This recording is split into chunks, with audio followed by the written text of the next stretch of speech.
اعوذ باللہ من الشیطان اللعین الرجیم بسم اللہ الرحمن الرحیم الحمد لأہلہ والصلاة علی اہلہا۔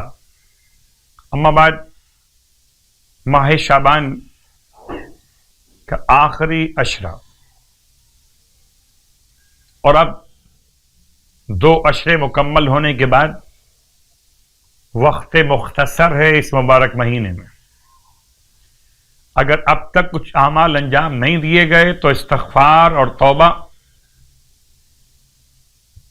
درود کی تلاوت، نماز، تلاوت قرآن اور امام زمانہ علیہ الصلاۃ والسلام سے استغاثہ اور توسل کہ مبارک مہینہ امام زمانہ علیہ الصلاۃ والسلام کے نام سے، اور انشاءاللہ خدا ہم سب کے اعمال، ہم سب کی دعا، ہم سب کی حاجات کو بحق امام زمان علیہ السلام شرف قبولیت عنایت فرمائے۔ ماہ مبارک شعبان کی صلوات میں ہم آخری حصے کی دعائیں آپ کی خدمت میں ایک ایک جملہ بیان کر رہے ہیں۔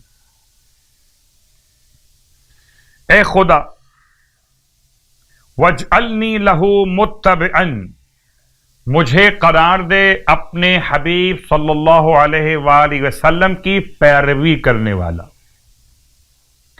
حتی القاک یوم القیامت، اتنی پیروی کروں یہاں تک کہ تجھ سے قیامت کے دن ملاقات ہو جائے۔ انی راضیاً، اور اس حالت میں ملاقات ہو کہ تو راضی ہو اور تو میرے گناہوں سے چشم پوشی فرما چکا ہو۔ الہی آمین۔ اور اس جملے دعا کے ساتھ ماہ مبارک شعبان المعظم، اللہ کے حبیب صلی اللہ علیہ وآلہ وسلم کا مبارک مہینہ، اور آپ نے مشاہدہ سماعت کے لحاظ سے فرما لیا ہوگا کہ جو روایات ہم روزانہ آپ کی خدمت میں پیش کر رہے ہیں، یہ دونوں رسول خدا صلی اللہ علیہ وآلہ وسلم کی روایات ہیں، یعنی روزوں کا ثواب بھی اور نماز کا طریقہ اور نماز کا ثواب بھی۔ تو 4 رکعت نماز آج کی شب کے لیے، 20ویں شب ماہ شعبان کی، آپ فرماتے ہیں 4 رکعت نماز پڑھی جائے، 2 رکعت کر کے۔ ہر رکعت میں الحمد کے بعد سورہ نصر، اذا جاء نصر اللہ والفتح 15 مرتبہ پڑھی جائے۔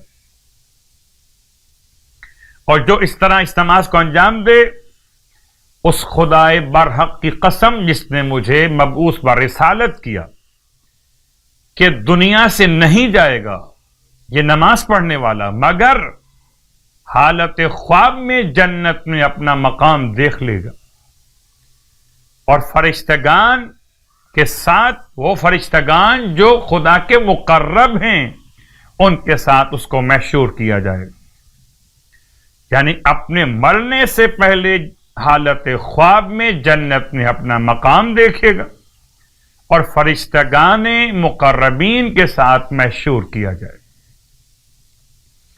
آپ فرماتے ہیں جو شخص ماہ شعبان کے 20 روزے مکمل کر لے تو 70,000 حور العین کے ساتھ اس کی تزویج ہوگی۔